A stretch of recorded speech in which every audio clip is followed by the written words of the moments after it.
Okay, so I am speaking into a Apple headphones, wired headphones microphone right now because there is a party going on across the street, and if I try to record anything right now, it is just going to be loud and you're not going to be able to hear anything I'm saying. So that's why I'm doing this. And yeah. Okay, so now that that's out of the way, I can start to explain what this video will be. So, essentially, I have tried to make this type of video like 3 different times. Okay, so I'm just gonna kind of get into it. Basically, I so I decided that since I've tried to do this type of video so many times, that this is going to just have to be the final attempt, and then I need to move on to new creative ventures. Okay, so clearly you can see that I own a lot of Cassandra Clare's books. So I have fully completed the Mortal Instruments series and the Infernal Devices series. Everything after that, though, I have yet to read. Like all of the rest of these books. Oh my god, I feel like I'm gonna burp.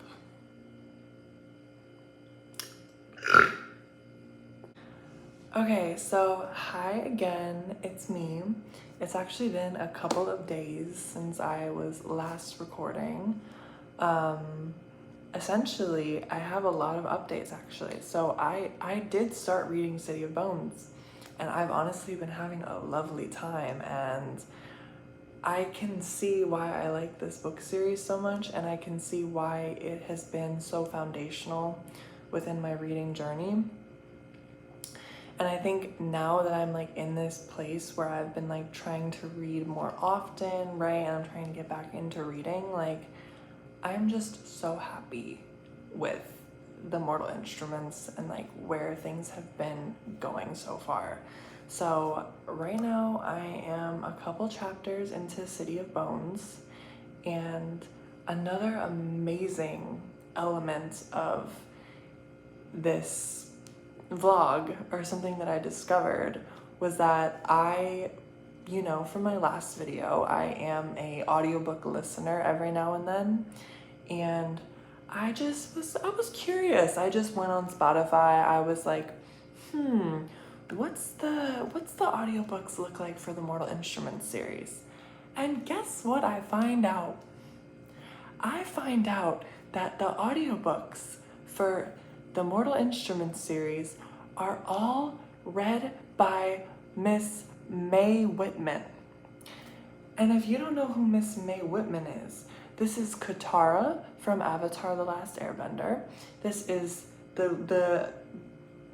this is the lead actress of the film The Duff, which is one of my favorite movies of all time. And of course, Avatar is like one of my top TV shows of all time. And I'm rewatching Avatar right now. I'm like on the 3rd season, and I see that this book series, my favorite book series of all time, is voiced by Mae Whitman, the audiobook. So you know damn well that I listened to it and it was so good. And hearing her do these characters that I have literally, I just was shocked. Like I was shocked because I loved hearing her like do different accents and stuff. Like she does. I don't even want to spoil anything if you would like to go check those out, but I just think that that really sort of contributed to my excitement for this reading vlog and this journey that I'm about to embark on with the Shadowhunter Chronicles. This is me in editing letting you know that I'm not even sure she voices every single book in the series, but I know that she voices the first one. Okay, so I am updating this vlog a little bit because this is turning less into a City of Bones reading vlog or Mortal Instruments reading vlog, and it's turning more into just like, I need to fill in my whoever is watching, I need to fill them in on my life. So I just attended a pool party yesterday that my friend threw, one of my close friends was throwing, and I stayed over my friend's house. And basically when I was there, when I was there, it just so happened that she had this book, right? So me being myself, you know, I knew she had this because there was another time where I went to the beach with her and she had brought this with her because I was like, do you have anything you're reading? We could like read together potentially, right? And she said she had this and I was like, oh my goodness. I have seen the film already for this and it's literally, it's an incredible film. Like, I love the film for this so much. It is, I think it's like a very special and just poetic masterpiece. So, you know, I didn't swap the book that I brought with her. We didn't even end up reading on that little beach trip.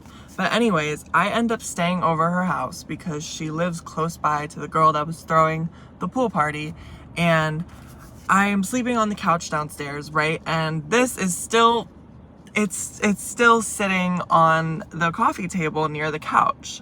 So you know, it's one of my late nights. It's one of my sleepless nights, if you want to call it. Not necessarily. I got some sleep, but you know, I was thinking about books because what else do I think of, right? And I was like, okay, I have to start this. Like, it's like right in front of me. So I read like the first like page and a half or something. And then I put it down because my mind began to be occupied by a million different things. I'm like realizing that's a common thing. I'm trying to work on it. But anyways, the reason I'm updating this vlog is because I finally did fall asleep, and I woke up in the morning and me and my friend went to Dunkin', and then she dropped me off at my car, and then I was like, you know, I could just like listen to the audiobook, right? Like, I've been really enjoying the audiobook experience, and it was just like, I almost wasn't gonna do it because like, when I've been driving lately, I've been very anxious for some reason. Like, it's very random because I'm always very calm when I'm driving, but lately I've been a little more on the anxious end. Like, I always think I'm gonna do something wrong or something, even though like I have solid agency and I'm a really solid driver, if I do say so myself.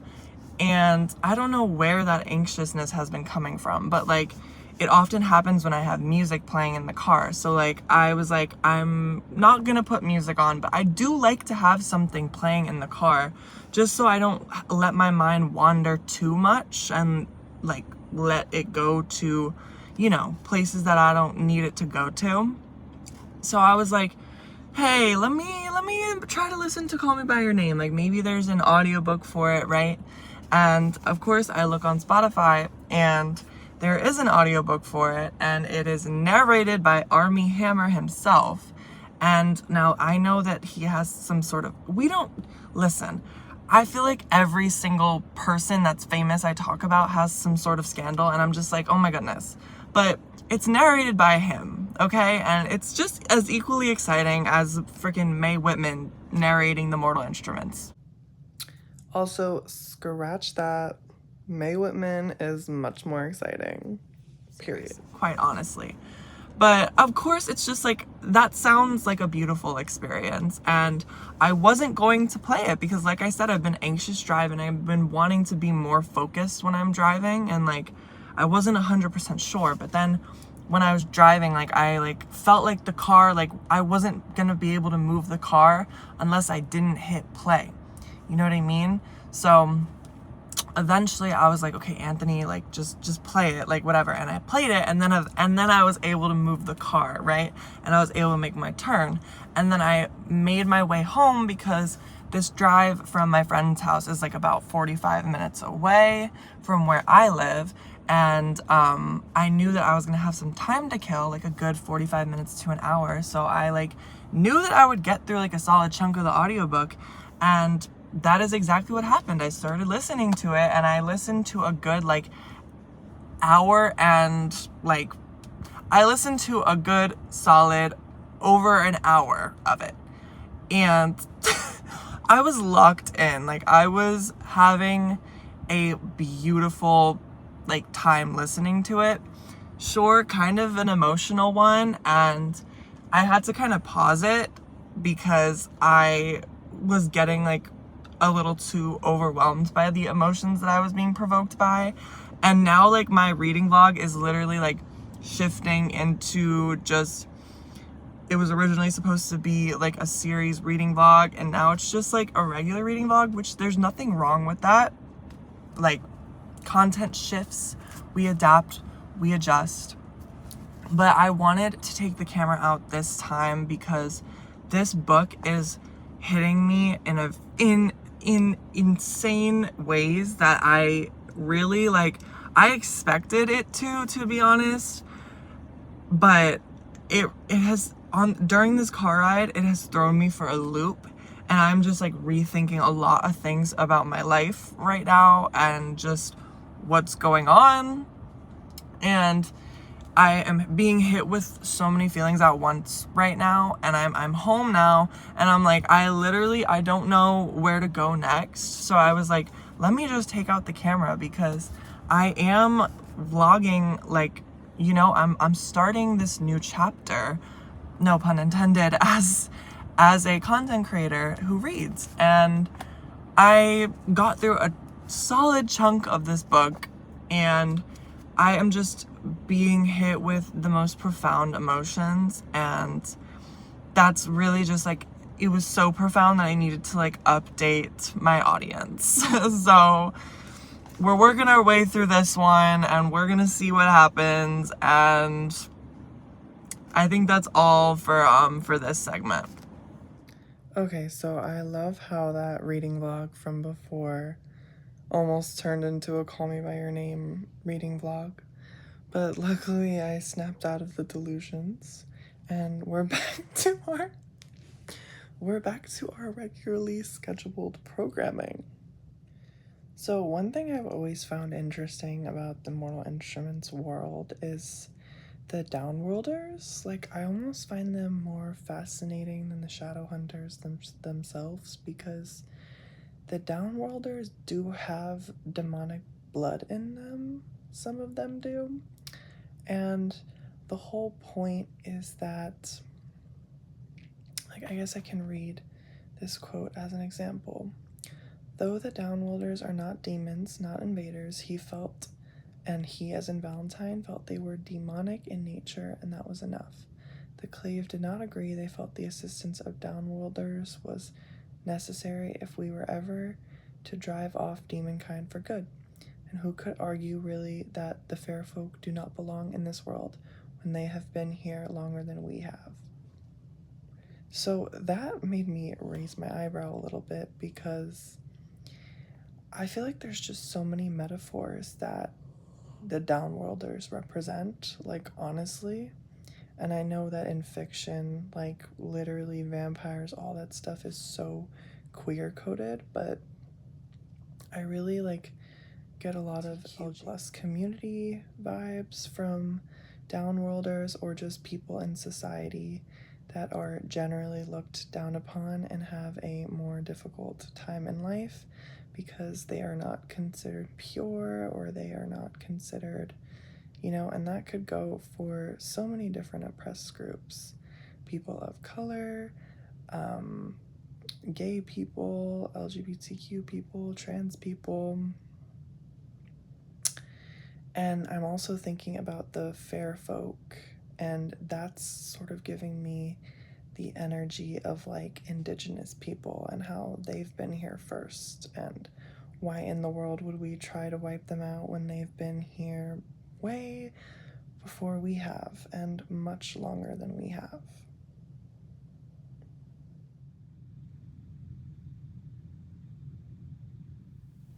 Okay, so this is just like a warning to anyone who has not read these books yet. There will be spoilers in these reading vlogs because these books have been out for years and years, and I don't want to explain any further. So, okay, I will explain further that if it bothers you, feel free to not stay, but if it doesn't bother you, feel free to stay. And either way, I am happy that you have chosen to click on my video nonetheless. I was reading one of the chapters of this book and I was noticing how like the foreshadowing for a specific villain was so good up until it became so obvious, because we all know that Hodge is secretly working with Valentine. So I was just confused because there's a line where he's talking to Clary and he smiles crookedly, and it's a pretty eerie sort of like foreshadowing for who he turns into, right? But then I'll show you. The next paragraph immediately cuts to him being sus. The red ink looked like blood against the white paper. Frowning, Hodge Starkweather rolled the letter carefully and meticulously into the shape of a tube and whistled for Hugo. The bird, cawing softly, settled on his wrist. Hodge winced. Years ago in the uprising, he had sustained a wound to that shoulder, and even as light a weight as Hugo's, or the turn of a season, a change in temperature or humidity, too sudden a movement of his arm, wakened old twinges and the memories of pains better forgotten.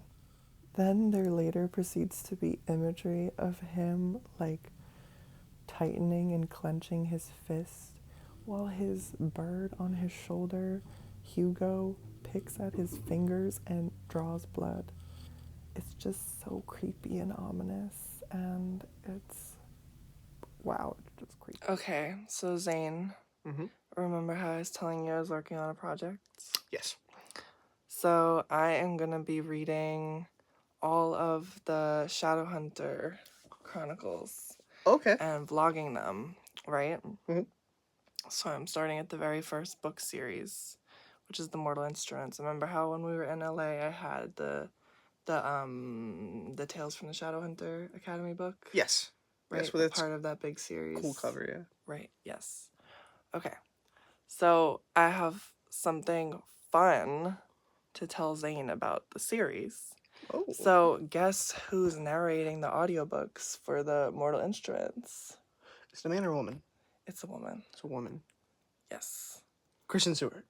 No, but that's a good guess. But guess who's narrating the audiobooks? It's Katara herself. What? Yes.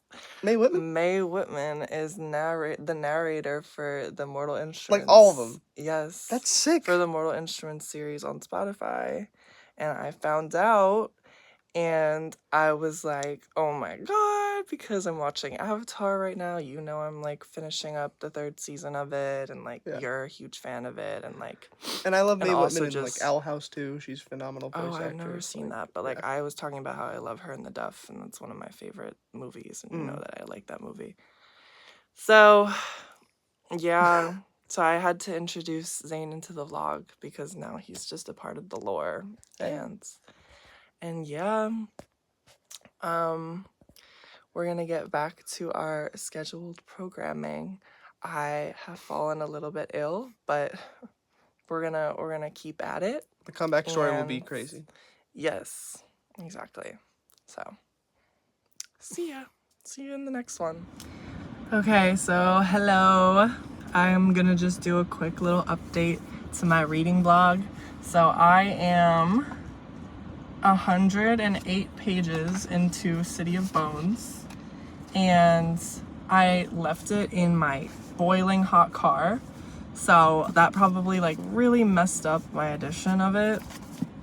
Whatever, I have a second copy of it in the original cover, whatever. But I can tell that. But it doesn't matter because I need to talk about the contents. So upon this reread, it's like, it's been pretty tough to get through. I'm gonna be completely honest. It's not that I don't like the series. It's just like, it feels so slow to me. Like, I just know that there's just so many bigger ideas that like Cassandra Clare's eventually gonna get to, that like what I'm reading now just feels so small, and like I just have so much to get through. But I've been absolutely loving like the audiobooks. I think Mae Whitman is doing such an amazing job, and she just like had such a fun time doing it. I can tell she's like doing so many different voices for all of the characters. My windshield wipers just went on. That's weird.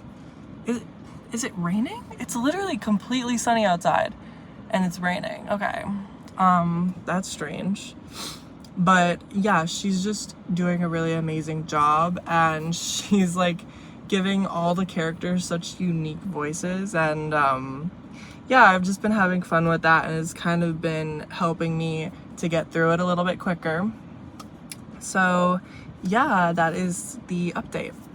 So Valentine started this war with the Downworlders so that the Downworlders would eventually attack the human race, and that would give the Shadowhunters an excuse to attack the Downworlders and defeat them. Hell yeah. I don't know what we're talking about, but hell yeah. Oh, period.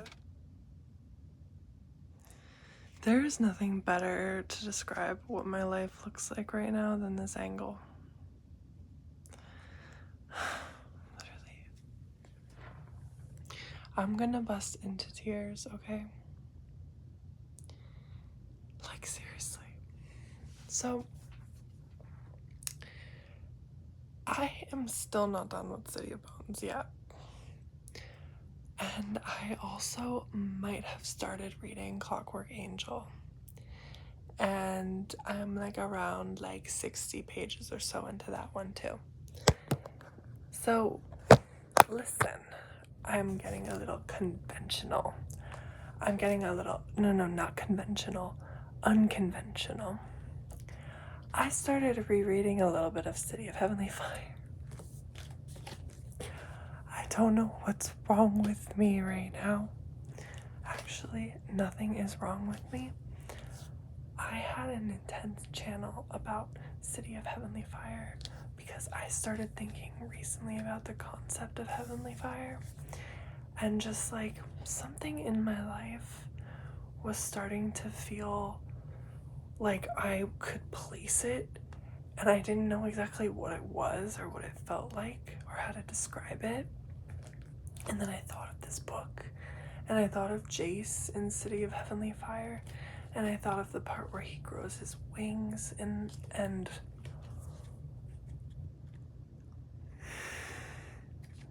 I know, literally, Jace, like, what the fuck? Jace is like this straight character, whatever the fuck. Bitch, I can be a queen and receive the Heavenly Fire. You know what? It's just a concept for him, just like it would be a concept for me. It's a concept that intrigues me. Receiving Heavenly Fire. Like, unstoppable energy that is safeguarded. Like, actually.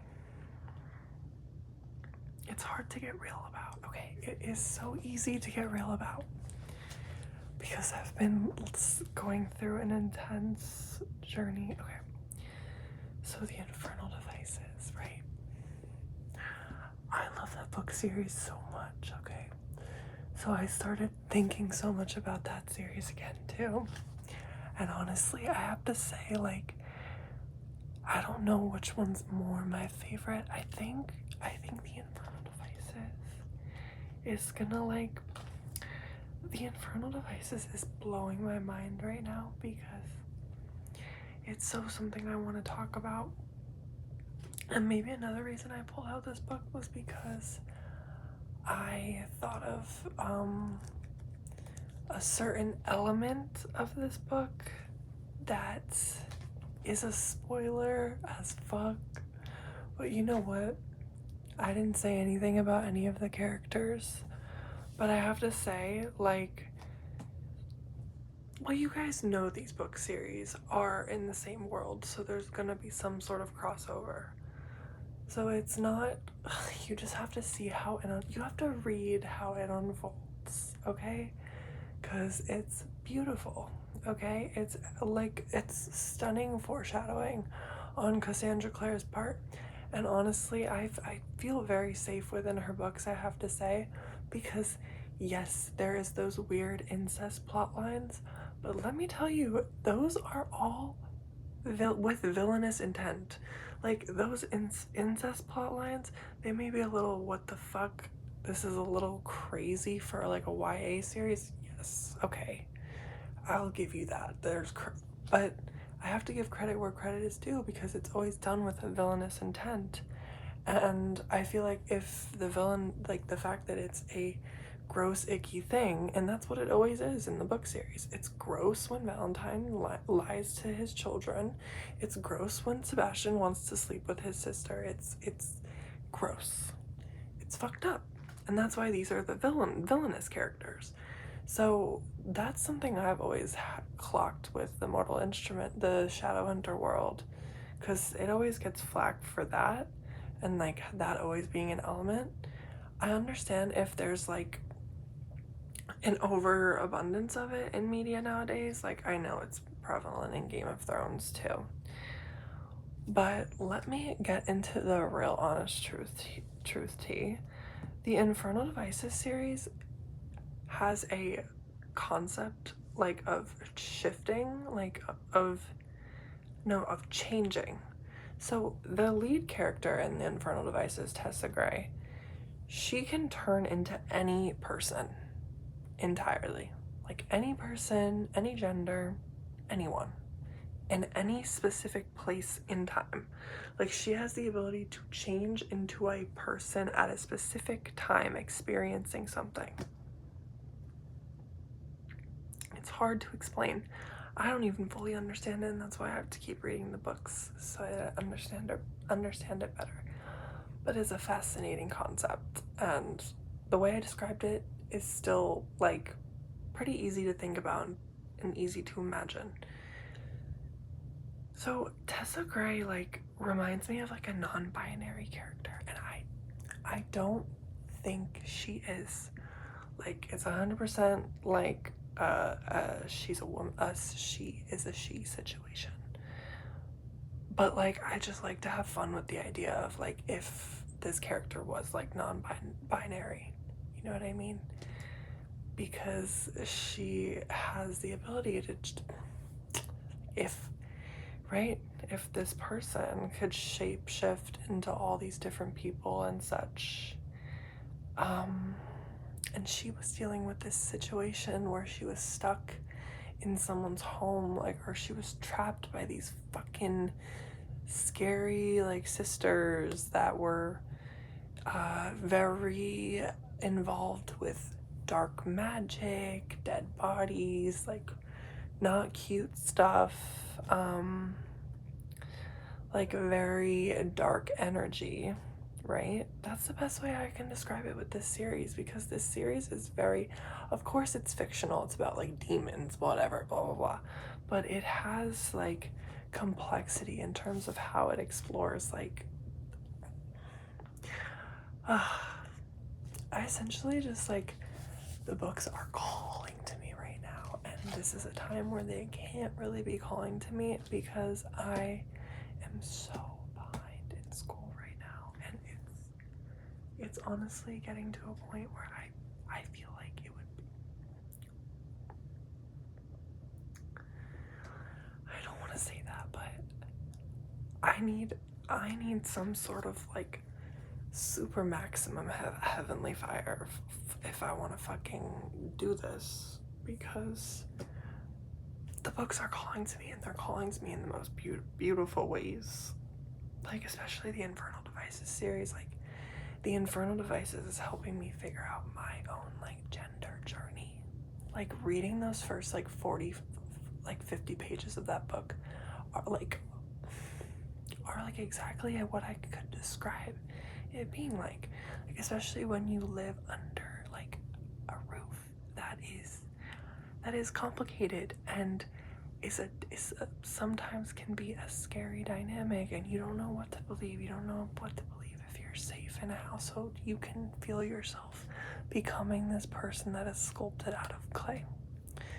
Okay, like, it's scary, and it's not, I am not going through anything as serious as what Tessa is going through, but the description in this book series of fucking how you feel like you could be molded into clay by a certain, like, living situation, and, like, Tessa's being tortured by these two evil sisters that, like, are involved in all sorts of black magic, are affiliated with this club, this symbol sign that means Ouroboros rights. The Infernal Devices got me thinking about Ouroboros again, and then I almost think of that line in Shameless where Kevin, like, talks about, like, the alcohol brand or something. I don't fucking know, but, like, just everything is clashing. I am a massive Gossip Girl fan too, and I checked that the City of Fallen Angels audiobook is narrated by Ed Westwick, the Chuck Bass. So that is fascinating. And I'm still working my way through the Mae Whitman one. My problem is that, like, I really want to deep dive into this world really badly, and it's almost like a sacrifice I'm having to make right now of, like, separating these. And honestly, I'm just going through a stressful time of, like, thinking that my echo chamber is too Taylor Swift coded, and, like, now I have this massive book series that, like, has all these extended characters and shit, and I'm just like, oh my goodness. But you know what, I don't give a fuck, because I think everything that I described here is beautiful and perfect. And I think for a book series to be so tapped in like that, that is an amazing thing. Like, I really love the Shadowhunter Chronicles, like, I really do. And I don't mean to ever make, like, I honestly, so foundational.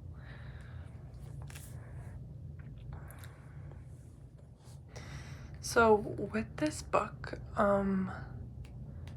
something I noticed with Cassandra Clare's books is that sometimes I have a more difficult time realizing her environments than I do. I mean, I don't know. I always act like I'm not a big reader, but I actually kind of am. Like, I do read a lot of stuff. Like, I am reading 2 audiobooks, City of Bones and something called A Swim in the Pond in the Rain by George Saunders, I believe. That's been a really fascinating read as well. But with Cassandra Clare's books, sometimes, like, when I'm reading them, like, physically, like, I just have a harder time imagining what's going on, like, picturing the events. And it's not even that they're being not described properly, like, they are, and in the moment I understand, but then afterward I'm like, okay, what did I just, like, see or read? Like, it's one of those, like, I have to reread situations. But I kind of like that about this book series. I like that I have to kind of take a step back sometimes and, like, really sort of analyze, like, the depth with the characters. Like, reading City of Bones now to City of Heavenly Fire, the last book in the series, I see connections. Like, I'm like a good 200 pages through City of Bones, maybe a little less than that. But I already see, like, what Cassandra Clare had wrote in that first book, like, all coming to fruition here in this one. Yeah, and I'm reading a scene where the character Jocelyn is looking through the box, the JC box, which is mentioned in like the first 100 pages of the City of Bones, because Jocelyn lied and said that that was like the father's hair, I believe, right? Like, that's what Clary has been led to believe, right? That JC was like her old father that got in a car accident, but obviously things were very different than that. And she now knows like the context of the box and like all the more what it means, and now we see Jocelyn like grappling with the fact that she raised like a demon child, a child that was possessed. And you know what? If I want to throw in a little bit of my interest in there, that really reminds me of Twin Peaks and what happens with Miss Audrey Horne's son, whatever the fuck his name is, that little demon spawn. That's a demon spawn. And if y'all know the lore behind that, it's pretty scary fucking lore. It's pretty scary lore, so we don't need to get into that right now. But she's tea. She's tea. She made me take out the camera again because she's tea.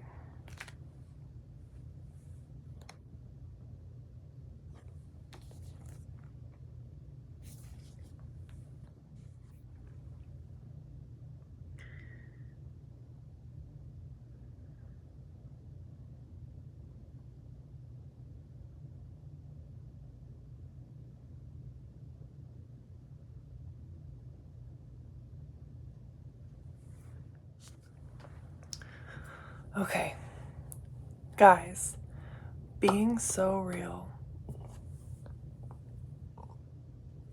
Excuse me, I'm sorry. Being so real, I need your help, okay? I need you to come along with me, okay? That's what I would essentially say. Because I think I've created solid enough evidence and proof to read these books and dive in. Just solely based on the profound relations to my own life, the overly prevalent things that I can't ignore. Because clearly they're so specifically calling to me in such a beautiful way too. A beautiful and symbolic way that I think the more I explore, the more I'll have a beautiful time with. And there's just so much to immerse myself in, and I'm really just at the point of like, let me do that. Like, I'm almost willing to pause every other thing for this. Like, I'm willing to pause, like I'm serious when I say this. Like, I'm willing to pause like other silly little TV shows for this. I'm willing to let this be like my world right now, because this is the fucking tea. I'm gonna have to let Euphoria be a part of my world right now. That is because a lot of Euphoria as a show is tied to my schoolwork. So that will be something I will need to keep in my life. But if we want to get these like personality interests more defined, maybe I'm going to take a break from Gossip Girl. Maybe I'm going to, and I'm not even saying Gossip Girl is a bad thing. I'll keep watching it at some point in the future. Trust if there's a world where Anthony Bourdain exists, that there's a world where he is watching Gossip Girl. Okay? But that doesn't mean right now I can't pause that show, or even the Vampire Diaries, which I just restarted as well. The Vampire Diaries is gonna be a harder one to shake, because I actually do really want to get through that series as well. But, you know, again, refining.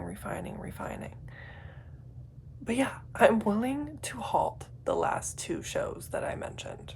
I'm willing to halt those and not watch those and not distract myself. I even started watching fucking Girls. Like, bitch, I watch a lot of TV.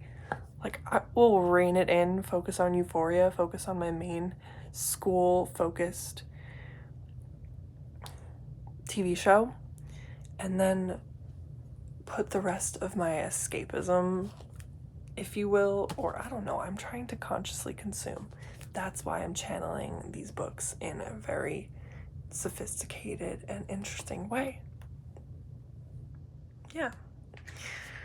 So, yeah, just come along for this journey with me, okay? Yay.